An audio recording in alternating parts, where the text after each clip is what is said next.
Les taux immobiliers ont été multipliés par 4 depuis ces 3 dernières années. Mais concrètement, qu'est-ce que ça veut dire? Comment va évoluer la situation d'ici fin 2024? Et concrètement, est-ce le bon moment d'investir dans l'immobilier ou pas? Nous allons répondre à ces questions dans cette nouvelle vidéo YouTube. Salut à toi, c'est Anthony et Alexandre et si tu ne nous connais pas, on est deux frères originaires de Saint-Etienne. On est investisseurs immobiliers, on a acheté plus de 30 biens en France et à l'étranger avec différentes stratégies et aujourd'hui on aide les personnes les plus motivées à investir dans l'immobilier ultra rentable via la stratégie des logements atypiques. Dans cette vidéo, on va parler des taux de crédit immobilier pour savoir quels sont les bons comportements à adopter en 2024. Et pour la première partie de cette vidéo, il est important de comprendre comment fonctionne l'évolution des taux d'intérêt en France et surtout de parler de l'OAT.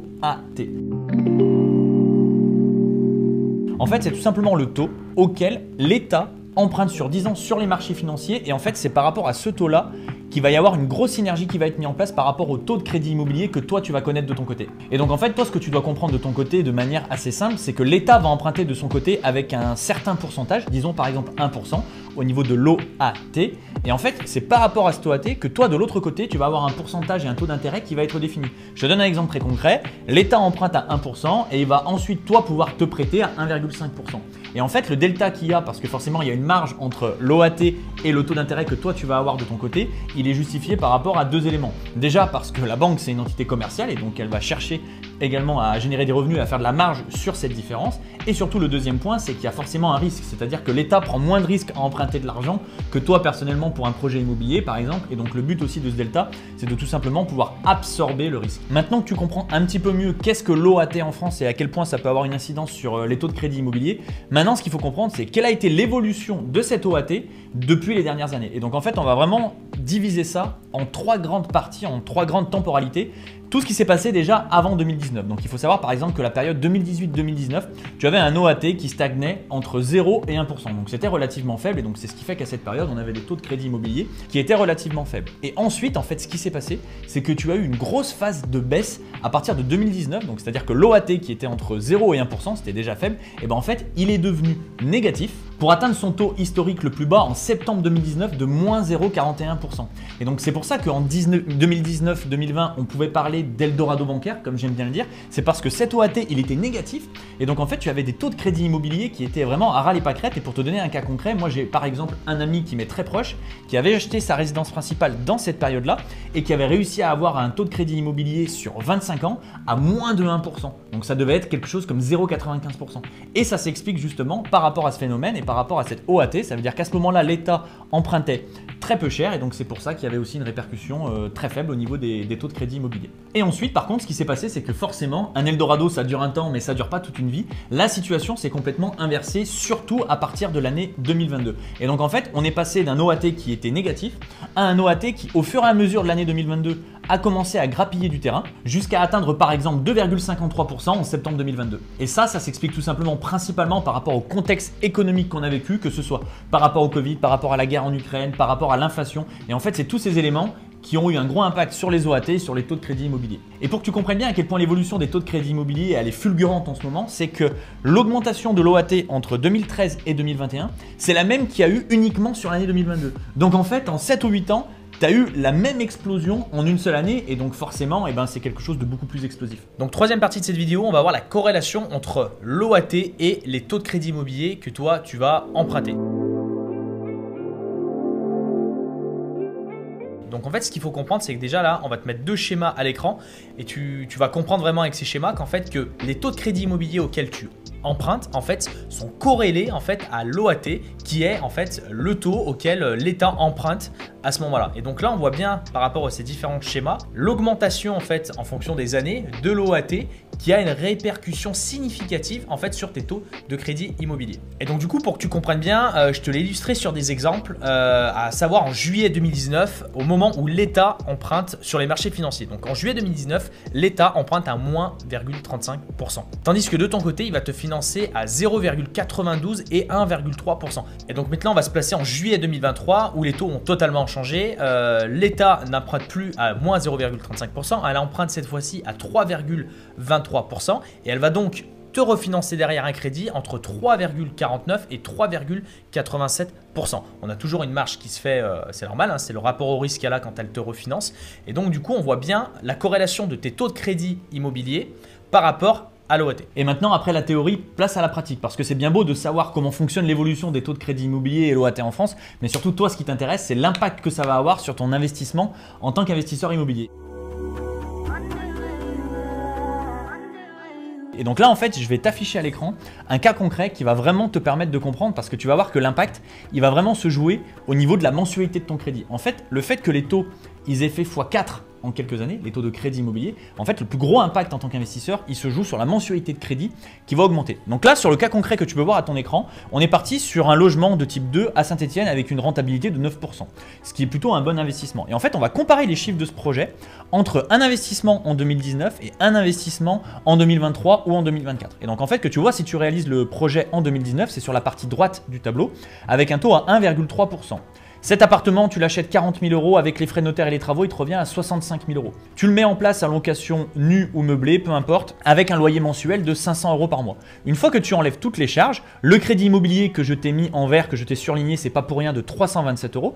Tu as ce crédit-là par rapport au taux de l'époque. Une fois que tu enlèves toutes tes charges, en fait, tu obtiens un cash flow positif, ce qui reste dans ta poche de 8 €. Donc en fait, c'est pas grand-chose, ça correspond tout simplement à de l'autofinancement. Et là maintenant, moi, ce qui m'intéresse, c'est de te montrer, si on bascule en 2024, quel va être l'impact de la hausse des crédits immobiliers sur cet investissement. Et donc là, tu te retrouves en fait avec les mêmes chiffres, c'est-à-dire que tu achètes, on va partir du principe que tu achètes au même prix avec les frais de notaire, les travaux, 65 000 € toujours. Il pourrait y avoir éventuellement une petite variation, mais tu vas voir que ça ne va pas avoir un gros impact. Le loyer est toujours de 500 € et ça, c'est une variable qui est hyper importante parce que les taux de crédit immobilier ont augmenté, mais tes loyers, eux, ils n'ont pas fait x2 ou x3.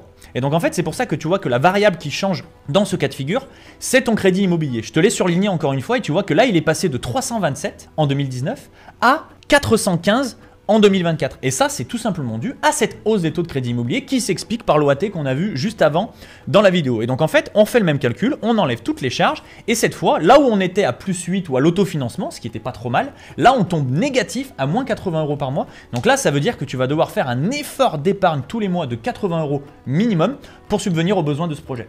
Et donc en fait, ce que tu dois retenir vraiment par rapport à l'exemple que je viens de te montrer, c'est qu'aujourd'hui, tu as deux possibilités si tu veux être investisseur immobilier. Soit tu acceptes un effort d'épargne si tu souhaites te lancer sur des méthodes d'investissement classiques, comme par exemple de la colocation, de la longue durée nue ou meublée. Il y a de fortes chances que tu doives faire un effort d'épargne, ou alors il faut l'accepter, c'est comme ça, si on veut chercher le cash flow, il faut s'ouvrir à d'autres horizons, notamment la location courte durée et plus spécifiquement la location courte durée atypique, et tu vas voir comment avec ces stratégies dans la suite de la vidéo, comment tu peux t'y prendre pour tirer ton épingle du jeu. Et avant de laisser la parole à Alex qui va te présenter son deuxième logement atypique et à quel point il arrive à dégager de gros résultats, peu importe les taux de crédit immobilier, ce qu'il faut que tu comprennes, parce que je sais que c'est une question que tu te poses aussi au travers de la vidéo, quelle est la tendance sur 2024 et dans les années à venir? Comment vont se comporter les taux de crédit immobilier? Ce qu'il faut comprendre, c'est que là, jusqu'à la fin 2023, on était sur une tendance haussière constante. C'est-à-dire que au fur et à mesure des mois, les taux n'ont fait qu'augmenter. On est passé des taux à 1% à des taux à plus de 4,5% voire 5% sur certains projets. Et là, la tendance est vraiment par rapport à l'OAT, au contexte économique qui, on va dire, se stabilise un petit peu et notamment au niveau de l'inflation également parce que ce sont les trois facteurs principaux qui vont impacter ces taux de crédit immobilier. La tendance est à la stabilisation. Il y aura peut-être une légère baisse en fait, mais il ne faut pas s'attendre à avoir un taux de crédit immobilier qui va passer de 4 ou 4,5% aujourd'hui à 1% en une année. Non. Donc là, l'heure est vraiment à la stabilisation plutôt qu'à une forte baisse ou à une forte hausse. Donc il faut bien évidemment être prudent dans tout ce que tu vas réaliser. Et dans tous les cas, il pourrait y avoir des variations de quelques points, mais pour moi, ce ne sera pas des variations significatives parce que ce qui t'impacte en tant qu'investisseur, c'est un gros écart. C'est-à-dire lorsque tu passes de 1 à 4, il y a des gros écarts. Lorsque tu passes de 4 à 3,8, l'impact il est peu significatif sur tes projets. Et c'est éventuellement ce qui va pouvoir se passer dans un sens ou dans un autre en 2024, mais dans tous les cas, c'est pas quelque chose qui va changer la phase de tes investissements. Et donc du coup, maintenant, on va voir la dernière partie, à savoir les logements atypiques et pourquoi et comment cette stratégie permet en fait de contrer les problèmes qu'on peut avoir aujourd'hui avec la hausse des taux bancaires. Et donc pour ça, je vais te l'illustrer comme l'a fait avec Anthony avec l'exemple précédent, mais avec un exemple cette fois-ci avec un logement atypique. Et donc du coup, ça va te permettre de comprendre en fait l'impact qui va être en effet remarqué sur un bien comme celui-ci, mais qui ne va pas du tout être significatif par rapport à des investissements qui sont plus classiques. Et donc du coup, je vais te montrer du coup par rapport à cet exemple les chiffres. Donc c'est un appartement que tu vas terminer à 74 000 €. Sur ce type d'appartement, tu vas pouvoir générer des revenus, comme c'est le cas dans cet exemple, de 3 506 € par mois. Donc on fait de la location atypique, donc on fait de la location courte durée. On a différentes charges, ce qui fait que ça va nous faire un cash flow sur les 3 506 € de 1 570 €. Et ce qui est important que tu comprennes par rapport à cette ligne qui est affichée à l'écran, c'est la partie crédit. On voit que dans les charges, on a 500 € de crédit dans les 1 936 € de charges qui constituent l'ensemble des charges. Si demain, tu as 600, 700 € de charges, parce que la hausse des taux a fait que tu n'as plus emprunté à 4%, mais tu as emprunté à 6%. Ça va avoir un impact sur ton cash flow. Là, actuellement, tu as 1 570 €. Donc peut-être que si tu perds 200 € sur ton crédit, tu seras à 1 370 €. Mais tu conserves quand même un cash flow positif et un gros cash flow. Alors que comme te le montrait Anthony dans l'exemple précédent, le fait d'avoir une hausse des taux significative peut te faire basculer du positif au négatif.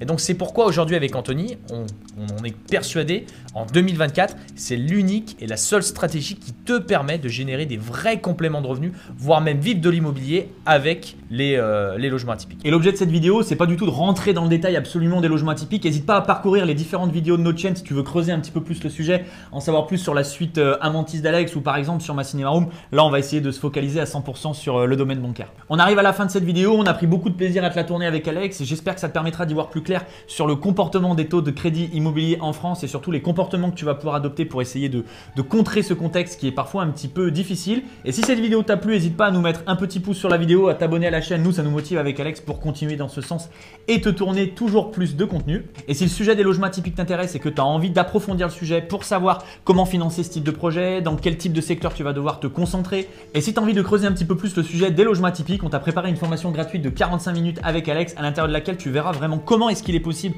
de générer plus d'un SMIC net de cash flow par mois, même en 2024, même avec des taux qui ont augmenté, avec des petits budgets à moins de 100 000 € et ça partout en France.